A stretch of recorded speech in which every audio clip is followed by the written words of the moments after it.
सुबह के वक्त एक पेड़ के नीचे लखन खाट पर सोया हुआ था और उसी पेड़ के ऊपर एक कौवा बैठा शोर मचा रहा था। मालिक, ओ मालिक, उठिए ना। मैं कब से इस पेड़ पर बैठा हूँ और आप सोए हुए हैं। मुझे बहुत जोरों की भूख लगी है। मुझे ना आज खीर पूड़ी खाने का मन कर रहा है।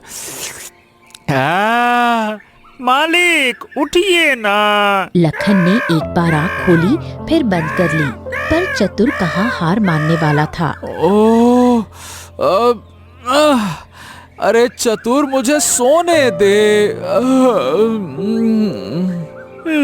इतना कहकर लखन फिर से सो गया। मालिक तो ऐसे नहीं सुनने वाले। मुझे इनके कान में जाकर जोर से चिल्लाना पड़ेगा, फिर जाकर ये मेरी बात सुनेंगे। रुक जाओ। फिर चतुर लखन के कंधे पर जाकर बैठ गया। मालिक, उठिए ना। हमने 2 दिनों से कुछ नहीं खाया है। आज तो मैं खा कर ही रहूंगा और मुझे खीर पूड़ी ही खानी है। मालिक, उठिए मालिक।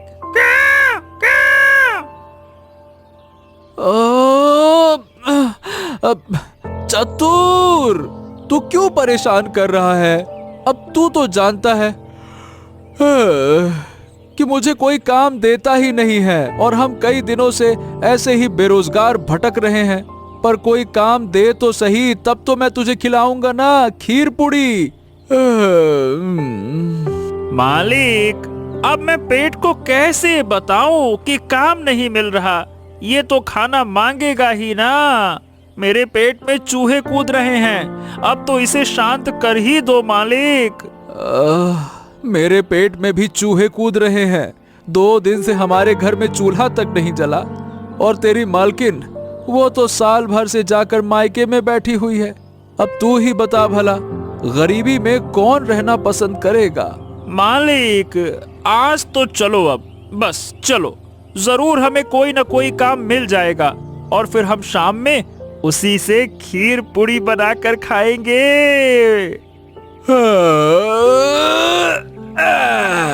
अच्छा ठीक है, चल बाबा, चलते हैं। पत्नी ने तो साथ छोड़ ही दिया है और किस्मत भी साथ लगभग छोड़ ही रही है। एक तू ही तो मेरा साथी है। अगर मैं तेरी बात नहीं मानूं तो तू भी मुझे छोड़कर चला जाएगा। चल चल चल चल। इतना कहकर चतुर और लखन दोनों चल पड़ते हैं। चलते चलते लखन एक तालाब के किनारे पहुंचा। उसी तालाब के किनारे पर एक धोबी बहुत सारे कपड़े धो रहा था। ए चतुर, देख तो, इस तालाब के किनारे कोई धोबी कपड़ा धो रहा है। चल, हम जाकर उसी से कोई काम मांगकर देख लेते हैं। शायद वो हमें कोई काम ही दे दे। आजा। मालिक, अब इतने बुरे दिन आ गए कि आप कपड़े धोएंगे? ओ नवाब साहब, भूखे मरने से अच्छा है कि हम कोई काम कर लें। अब रुक जा, मैं अभी उनसे पूछ कर आता हूँ। लखन तालाब के किनारे गया और धोबी से बोला, राम राम काका। काका, मुझे कोई काम दे दो ना, कुछ भी करने को मैं तैयार हूँ। अरे लखन, अरे तू तो जमींदार के यहाँ काम करता था, अब मेरे साथ कपड़े धोएगा क्या? अब क्या कहूँ, अभी जमींदार सेठ जी के पास कोई काम ही नहीं है और कई दिनों से मैं भूखा हूँ और मेरी पत्नी ने भी मुझे इसी वजह से छोड़ दिया और चली गई। कुछ तो मेहरबानी कर दो काका। अच्छा ठीक है, ठीक है।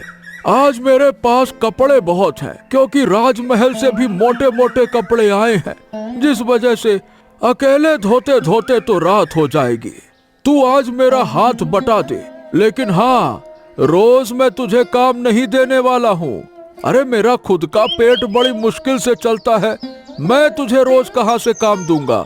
हाँ हाँ हाँ हाँ, ठीक है ठीक है। अब बस आज का इंतजाम हो जाए काका, कल का कल देखेंगे। हाँ, तो ये सारे कपड़े धो देना। तब तक जो कपड़े धुल गए हैं, इसे ले जाकर मैं सबको दे आता हूँ। हाँ ठीक है काका। हाँ। लखन बाकी कपड़े धोने लगा। मैं भी आता हूँ, मैं भी आपको कपड़े धोने में मदद कर दूंगा। अरे नवाब साहब, आप क्या अपनी चोंच से कपड़े धोइएगा? अरे तू इतना छोटा सा तो है, भला क्या ही मेरी मदद करेगा? मालिक, शरीर मत देखिए, हौसला देखिए। मैं आपको कपड़े धोने में जरूर मदद करूंगा। रुकिए, मैं अभी तालाब से पानी भर के लाता हूँ। अरे रुक जा, तू यही बैठ जा और ज्यादा दिमाग मत चला। आप देख।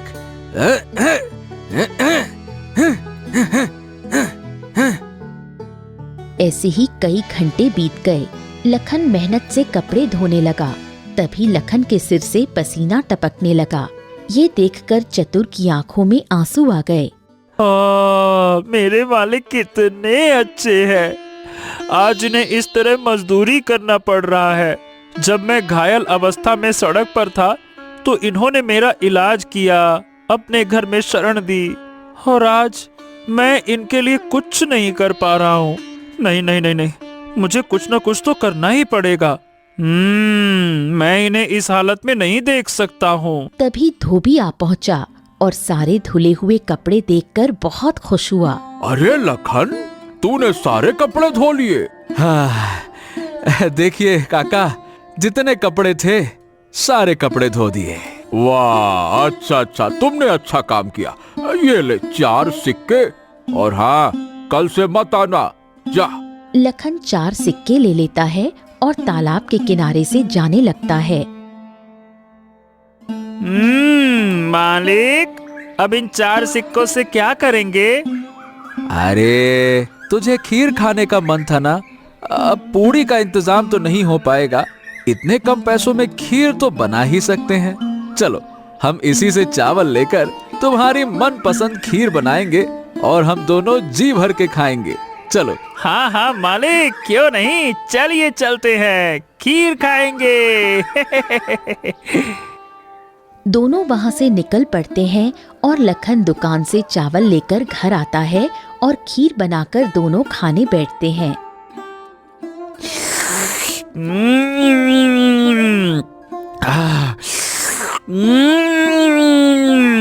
मालिक, आपने खीर तो बहुत ही स्वादिष्ट बनाई है।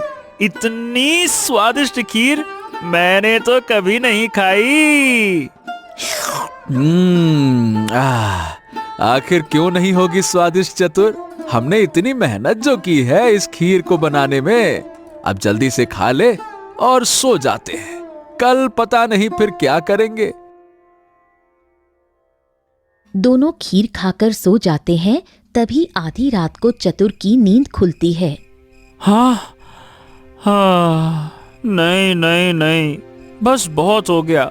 मुझे अपने मालिक के लिए कुछ ना कुछ तो करना होगा। रोज इस तरह से मैं अपने मालिक को ऐसे मजदूरी करते हुए नहीं देख सकता हूँ। मैं अपने मालिक के लिए कुछ ना कुछ तो करूँगा, और ऐसा करूँगा जिससे मालिक की जिंदगी बहुत अच्छे से कट सके।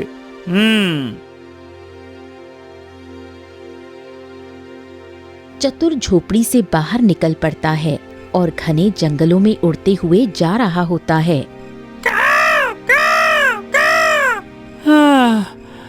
एक तो मुझे बहुत जोरों से प्यास लगी है, अब क्या करूं?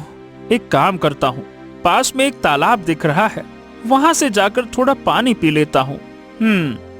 तभी उसे पेड़ के नीचे एक घायल जलपरी मिलती है। ये क्या? तालाब से बाहर जलपरी? ऐसा कैसे हो सकता है? जलपरी तो हमेशा तालाब में रहती है और इतनी जख्मी हालत में भी है। ओहो, मुझे जाकर देखना चाहिए। लेकिन पहले तो प्यास लगी है, पहले पानी पी लेता हूँ, फिर जलपरी से बात करूंगा। हाँ। चतुर तालाब से पानी पीने की कोशिश करता है कि तभी जलपरी कहती है, रुक जाओ, ये तुम क्या कर रहे हो? ये पानी मत पियो, तुम मर जाओगे। हैं? ये तुम कैसी बात कर रही हो जलपरी? आखिर तालाब का पानी पीने से कोई मर कैसे सकता है? और वैसे भी मुझे बहुत जोरों से प्यास लगी है, पानी तो मुझे पीना ही है। नहीं, इस पानी में जहर मिला दिया गया है, जिस वजह से मैं पूरी तरह से घायल हो चुकी हूँ। अगर तुम भी इस तालाब का पानी पियोगे तो तुम भी मर जाओगे, क्योंकि मैं भी कुछ ही दिनों में मरने वाली हूँ। ओह, ये कैसे हो सकता है? भला तालाब में किसने जहर मिला दिया और तुम मरने वाली हो? इंसान ने ही इस तालाब में जहर डाला है मछलियाँ पकड़ने के लिए, लेकिन मैं नहीं जानता कि मछलियों के साथ तालाब में जितने भी जीव होते हैं सबको तकलीफ होती है। एक इंसान ने अपने स्वार्थ के लिए हमारी जिंदगी बर्बाद कर दी। इंसान भरोसे के लायक नहीं होते। लेकिन जल परी, सब इंसान एक जैसे नहीं होते। मेरे मालिक बहुत नहीं, सभी इंसान एक जैसे ही होते हैं, कोई अच्छा नहीं होता है। मैं मरने वाली हूँ, तुम तो एक जानवर हो, तुम मेरी बात समझ सकते हो। मेरी मदद कर दो, मैं हमेशा के लिए ठीक हो जाऊंगी। और मेरे साथ मेरे बाकी साथी हैं जो इसी तालाब में घायल अवस्था में हैं और वो अपनी आखिरी सांसें गिन रहे हैं। अगर तुम मदद करोगे तो उन सबकी जान बच सकती है। हाँ हाँ ठीक है, मैं करूँगा। अगर मेरी वजह से इन सब की जान बच सकती है तो मैं ये जरूर करूँगा। मैं अपने मालिक से जाकर कहूँगा, वो सबकी मदद करेंगे, देखना तुम। नहीं, तुम किसी इंसान से मदद मत लेना, वे राक्षस होते हैं। हम जानवरों को कुछ नहीं समझते हैं, उनके दिल में हमारे लिए कोई प्रेम नहीं है। नहीं नहीं नहीं नहीं, मेरे मालिक ऐसे नहीं हैं। जब मैं घायल अवस्था में जंगल में तड़प रहा था ना, तब मेरे मालिक ही मुझे अपने घर ले गए। उनकी पत्नी ने उन्हें बहुत बुरा भला कहा, लेकिन फिर भी उन्होंने मुझे अपने दोस्त और अपने बेटे से बढ़कर प्यार किया। मेरे मालिक तुम्हारी तकलीफ सुनते ही जरूर मदद करने को तैयार हो जाएंगे। मुझे इंसानों पर तो भरोसा नहीं है, लेकिन तुम पर है। अगर तुम कह रहे हो तो शायद सच भी होगा। अब ये बताओ, करना क्या होगा ताकि इस तालाब का जहर कम हो जाए और तुम ठीक हो सको? देखो, वहाँ पहाड़ों के उस पार तुम्हें एक औषधि मिलेगी जो वनस्पति है। वह चमकती रहती है। वह जड़ी बूटी लाकर तुम इस तालाब में डाल दो तो इस तालाब का जो जहर है वह खत्म हो जाएगा और हम सब जो मरने वाले हैं वह भी नहीं मरेंगे। तो ठीक है, किसी भी कीमत पर वो जड़ी बूटी हम पहाड़ों के ऊपर से लेकर आएंगे। इतना कहकर चतुर वहाँ से भागकर झोपड़ी में आ जाता है। मालिक, मालिक, जल्दी चलिए, हमें पहाड़ के उस पार जाना है, वनस्पति जड़ी बूटी लाना है, चलिए।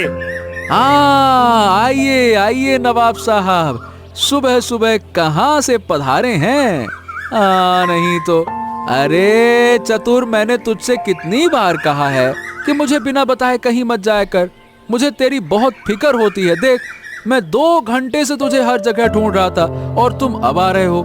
गलती हो गई मालिक, मुझे माफ कर दो जो मैं बिना बताए चला गया। लेकिन मालिक, हमें जल्दी चलना होगा वो पहाड़ के उस पार जड़ी बूटी लाने के लिए। अरे अरे अरे, ये कौन सा भूत सवार हो गया तुम्हारे ऊपर, जड़ी बूटी लाने का पहाड़ से? अरे भाई, करने क्या वाले हो? कहीं खीर पूड़ी के चक्कर में कोई नया धंधा तो नहीं शुरू कर दिया? आहा। ओहो मालिक, आप हर बात को मजाक में उड़ा देते हैं। मालिक, जंगल के बीच में जो तालाब है ना, उसमें इंसानों ने मछलियां पकड़ने के लिए जहर डाल दिया, जिसकी वजह से तालाब की जलपरी और बाकी सब जीव घायल हो गए। एक जलपरी तालाब के बाहर पड़ी मिली।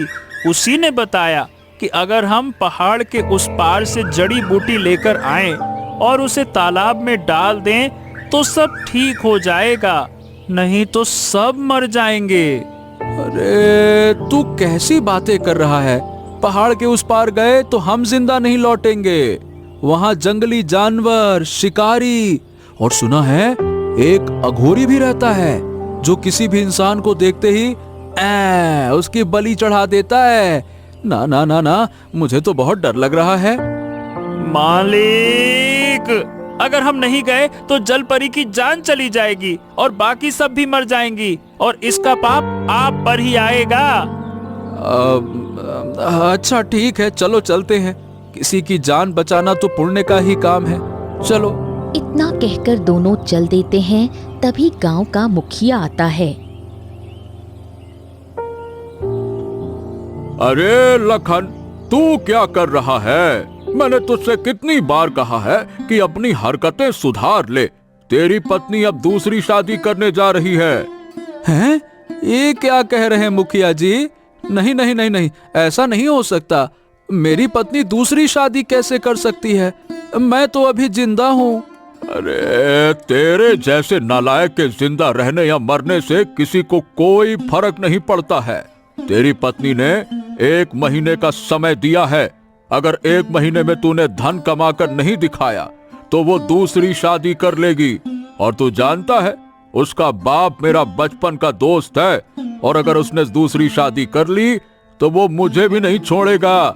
इसीलिए आखिरी बार चेतावनी दे रहा हूँ, 1 महीने के अंदर धन कमाकर उसे विदा करके ले आ, वरना तेरे साथ साथ मेरी भी शामत आ जाएगी। नहीं नहीं नहीं नहीं मुखिया जी, ऐसा समय नहीं आने दूंगा। अब मैं 1 महीने में धन कमा कर दिखाऊंगा और अपनी पत्नी को वापस ले आऊंगा, चाहे कुछ भी करना पड़े। हाँ तो ठीक है, मैं जा रहा हूँ, पंचायत में जाना है। मुखिया चला जाता है और लखन उदास होकर बैठ जाता है। मालिक, उदास मत होइए। मालकिन आपको छोड़कर कहीं नहीं जाएंगी। हम उनका दूसरा विवाह होने ही नहीं देंगे। हाँ, अरे चतुर, तू नहीं जानता, तेरी मालकिन बहुत ज्यादा जिद्दी हैं और 1 महीने में धन कहाँ से कमाएंगे? कोई ढंग का काम भी नहीं है। मालिक, चिंता मत करो, वो जलपरी जरूर हमें धन देंगी अगर हमने उनकी मदद कर दी तो। अब धन दें या ना दें, लेकिन हम किसी को मरते हुए तो नहीं छोड़ सकते। हाँ, चल भाई, चलते हैं, चलो। दोनों आगे बढ़ते हैं। कई घंटे सफर करने के बाद दोनों घने जंगलों में पहुंच जाते हैं।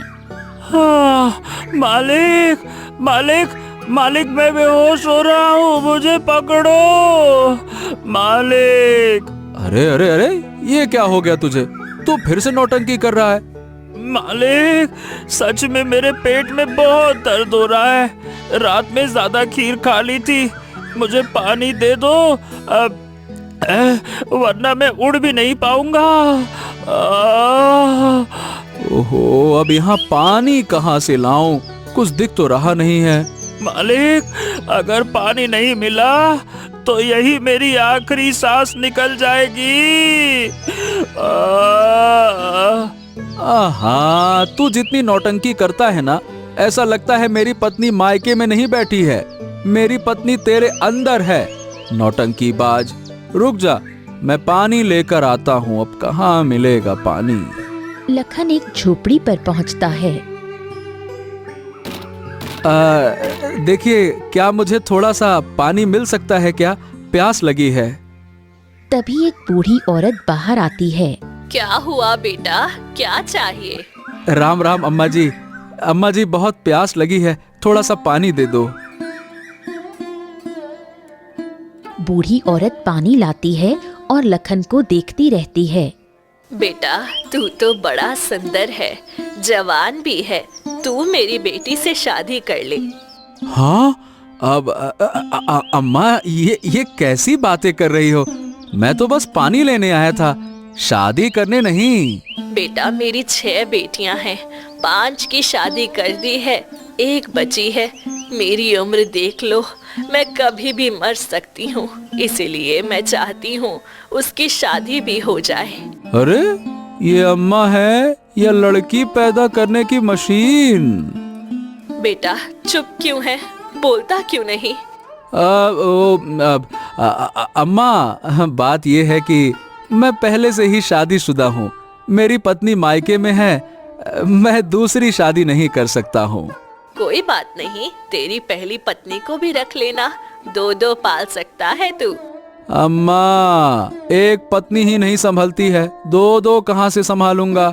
चलो, मैं चलता हूँ। लखन पानी लेकर चतुर के पास जाता है।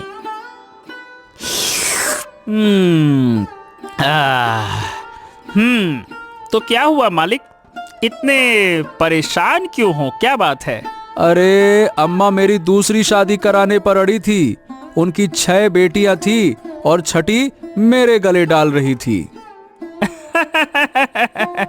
आहा, अम्मा आपको शादी का लड्डू खिलाने को तैयार थी है? अरे तू चुप कर, नौटंकी बाज कहीं का। असली काम पे ध्यान दे, शादी।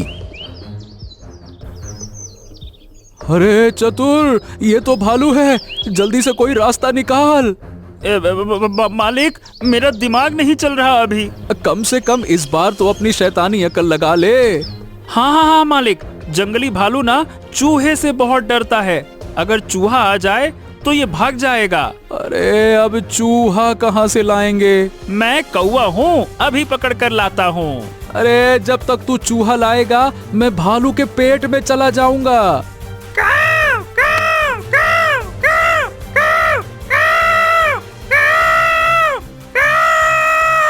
चतुर जोर से काँव काँव करता है। भालू डरकर भाग जाता है।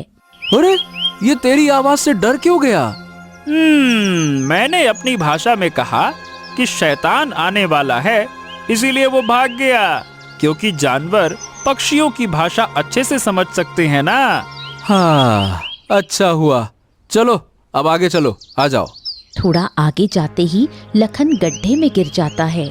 अरे रे रे रे रे रे, ए चतुर, बचा ले रे, बचा ले, मैं गिर गया। जल्दी निकाल, दम घुट रहा है यहाँ।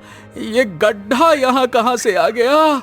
ए चतुर, ए चतुर। मालिक, ये इंसानों का बनाया ही गड्ढा है, जंगली जानवरों को फंसाने के लिए। क्या बात कर रहा है? इंसान इतने खतरनाक हो गए? हाँ मालिक, सब आपके जैसे सीधे साधे नहीं होते हैं। रुकिए, मैं रस्सी लेकर आता हूँ। फिर चतुर वहाँ से उड़कर भाग जाता है और कई जगह ढूंढता है, पर उसे रस्सी नहीं मिलती। हे भगवान, अब मैं क्या करूँ? मैं तो कई जगह ढूंढ चुका हूँ, पर ऐसी रस्सी कहीं मिल ही नहीं रही। और मालिक को निकालने के लिए तो बहुत बड़ी रस्सी चाहिए। एक काम करता हूँ, गांव की तरफ जाता हूँ, शायद किसी झोपड़ी में कोई रस्सी दिख जाए। वो उड़कर गांव की तरफ जाता है। तभी उसे एक घर के पास रस्सी का एक गट्ठा दिखता है। मिल गया, वो रहा रस्सी का गट्ठा। इससे मालिक को मैं जरूर निकाल दूंगा। वो रस्सी उठाकर उड़ने लगता है कि तभी एक आदमी देख लेता है। अरे अरे, कहाँ ले जा रहा मेरी रस्सी? छोड़ दे। अरे ओ कौवे, छोड़ दे मेरी रस्सी। रुक जा, रुक जा, मैं तुझे छोड़ूंगा नहीं। रुक जा, तेरी तो लेकिन चतुर रस्सी लेकर घने जंगलों की तरफ उड़ जाता है। जाओ जाओ, तुम कुछ भी कर लो, पकड़ नहीं पाओगे मुझे। मैं अपने मालिक को बचा कर ही रहूंगा। चतुर रस्सी लेकर गड्ढे के पास पहुंचता है। आ गया तू? ए चतुर, मैं तेरा कब से इंतजार कर रहा हूँ। जल्दी से मुझे इस गड्ढे से निकाल, मेरा यहाँ दम घुट रहा है। हाँ, बस मालिक, थोड़ा सा रुकिए, मैं अभी पेड़ से रस्सी बांध देता हूँ, फिर आप पकड़कर ऊपर आ जाना। रुकिए। चतुर जल्दी जल्दी रस्सी पेड़ से बांधकर दूसरा सिरा गड्ढे में डाल देता है। चतुर, मैं बाहर निकलूं? तूने रस्सी अच्छे से बांधी है ना? हाँ मालिक, बिल्कुल सही से बांधी है। आप बस पकड़िए और सरपट ऊपर आ जाइए। देख यार, मजाक मत करना। अगर रस्सी टूटी तो मेरी हड्डी पसली भी टूट जाएगी। अरे नहीं मालिक, आपको भला मैं कुछ होने दूंगा क्या? आप मेरे सबसे अच्छे दोस्त हो, मैं आपको कुछ नहीं होने दूंगा।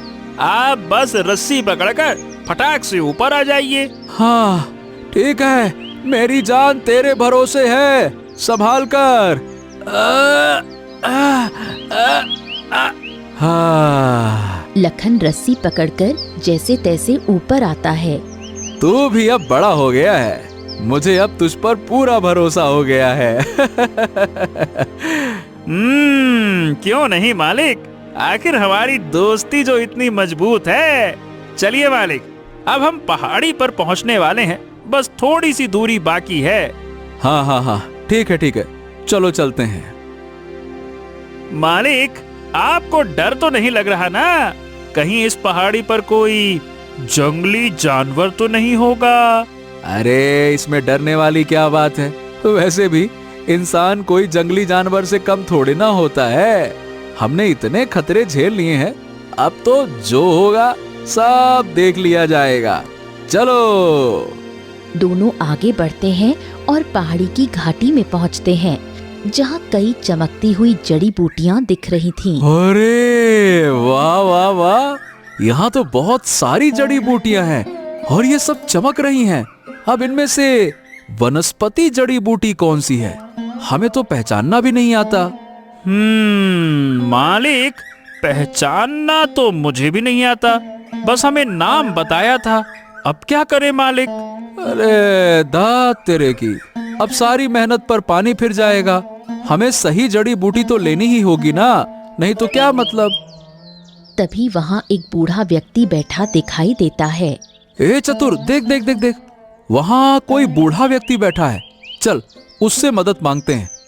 दोनों उसके पास पहुँचते हैं। अरे तुम दोनों यहाँ क्या कर रहे हो? चले जाओ वरना मारे जाओगे। काका, मुझे वनस्पति जड़ी बूटी चाहिए तालाब का जहर कम करने के लिए। इनमें से कौन सी वनस्पति जड़ी बूटी है काका? तो तुम्हें ये जानकारी चाहिए, इसकी भारी कीमत चुकानी पड़ेगी।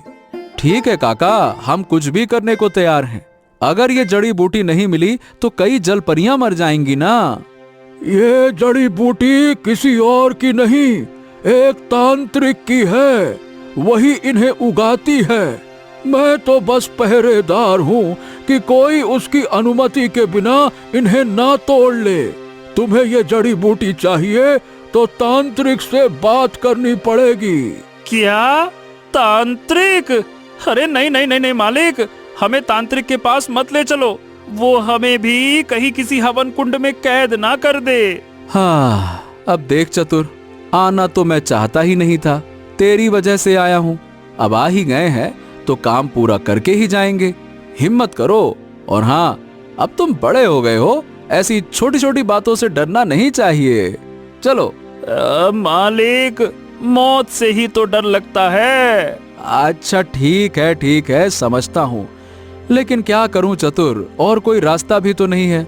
हमें उसके पास जाना ही होगा। बाबा बताइए, वो तांत्रिक कहाँ मिलेगी?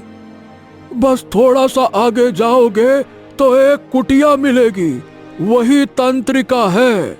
वैसे वो दिल की बुरी नहीं है, अगर तुम दिल से कहोगे तो वो जड़ी बूटी दे देगी। मुझे भी कभी नुकसान नहीं पहुंचाया उसने। चलो मालिक, कम से कम वो अच्छी तो है, शायद हमें जानवर नहीं बनाएगी। अरे तू पहले से ही कौवा है, अब क्या जानवर बनेगा। हाँ चल। दोनों वहाँ से निकल पड़ते हैं और थोड़ी दूर जाकर कुटिया तक पहुँचते हैं। जैसे ही वो कुटिया के पास पहुँचते हैं, तांत्रिक बाहर आ जाती है। अरे तुम दोनों यहाँ, बताओ मेरी घाटी में कैसे आना हुआ? चले जाओ यहाँ से। मुझे वनस्पति जड़ी बूटी चाहिए जो आपके बगीचे में है। इससे कई जल परियों की जिंदगी और मौत का सवाल है। नहीं, मैं ये वनस्पति जड़ी बूटी किसी को नहीं दे सकती। अगर ये गलत हाथों में चली गई तो इसका दुरुपयोग होगा। ऐसे तो तुम भी तो तंत्रिका ही हो, तुम भी तो इसका गलत इस्तेमाल कर सकती हो। नहीं, मैं तंत्रिका जरूर हूँ, लेकिन देवताओं की आज्ञा से यहाँ आई हूँ। मैं देवताओं की पुजारन हूँ। ये वनस्पति हमेशा सही काम में उपयोग होती है। मैं इसे गलत हाथों में कभी नहीं जाने दूंगी। इसे माफ कर दीजिए, ये मेरा मित्र है चतुर। आप बस मुझे वो जड़ी बूटी दे दीजिए। मैं तुम्हारी बातों पर कैसे विश्वास करूं कि तुम इस जड़ी बूटी का सही इस्तेमाल करोगे? आप जो कहेंगी मैं करने को तैयार हूँ।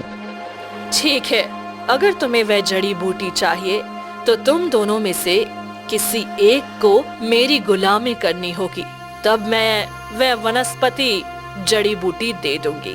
क्या हम दोनों में से किसी एक को गुलामी करनी पड़ेगी? ओ मालिक, मुझे मत देना, मैं गुलामी नहीं करने वाला हूँ। हाँ, तो ठीक है फिर तंत्रिका, मैं तुम्हारी गुलामी करूंगा। जैसे ही ये जड़ी बूटी ले जाकर मैं जल परी को ठीक कर दूंगा, उसके बाद मैं पूरी जिंदगी आपकी गुलामी करूंगा, ठीक है? नहीं नहीं नहीं नहीं नहीं मालिक, आप गुलामी मत करना, मैं आपको गुलामी वाली जिंदगी में नहीं देख सकता।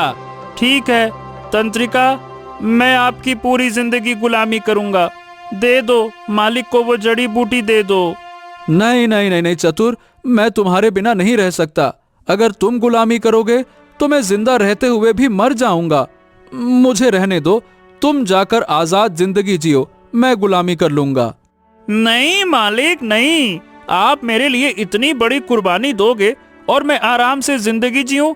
नहीं नहीं नहीं, आप मुझे ही गुलाम बना लो। तंत्रिका, मेरे मालिक को जाने दो। सच में तुम दोनों का दिल बहुत नेक है। तुम दोनों का प्यार देखकर मुझे विश्वास हो गया कि तुम इसका गलत इस्तेमाल नहीं करोगे। ठीक है, ले लो वनस्पति जड़ी बूटी, लेकिन गलत काम में इसका उपयोग मत करना।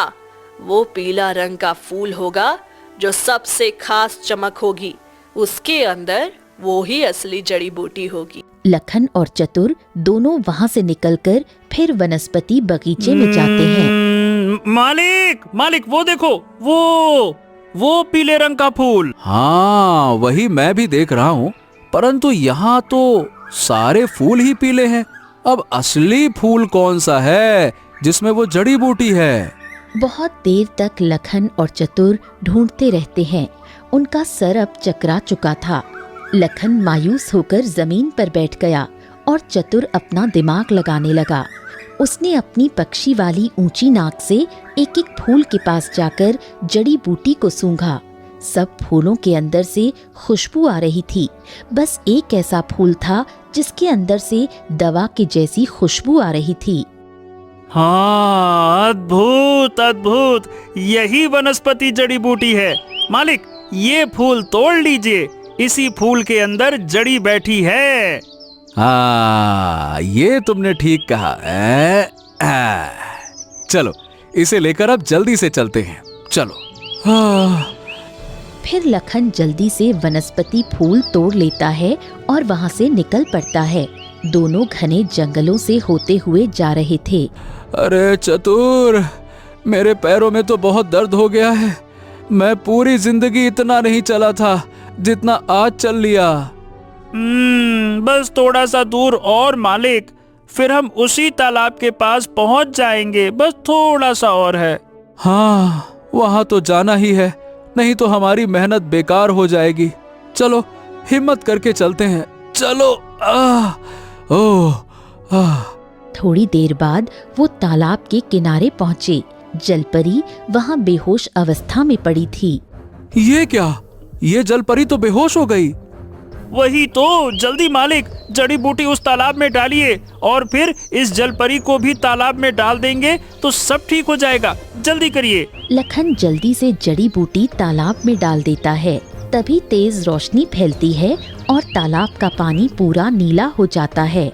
हाँ, ये तो कमाल हो गया चतुर। जल्दी से अब जलपरी को भी तालाब में डाल दीजिए मालिक, जल्दी। हाँ, क्यों नहीं, रुक, मैं अभी डालता हूँ। लखन जलपरी को उठाता है और उसे तालाब में डाल देता है। तभी तेज रोशनी फैलती है और जलपरी स्वस्थ होकर बाहर आती है। तुम दोनों ने कर दिखाया। मैं तो मर ही गई थी। अगर तुम दोनों ने मुझे इसमें ना डाला होता तो तुम दोनों ने बहुत अच्छा काम किया है। हाँ, हम दोनों ने तो अच्छा काम किया, लेकिन बाकी इंसानों ने जो आपके साथ गलत किया उसके लिए मैं तुमसे माफी चाहता हूँ।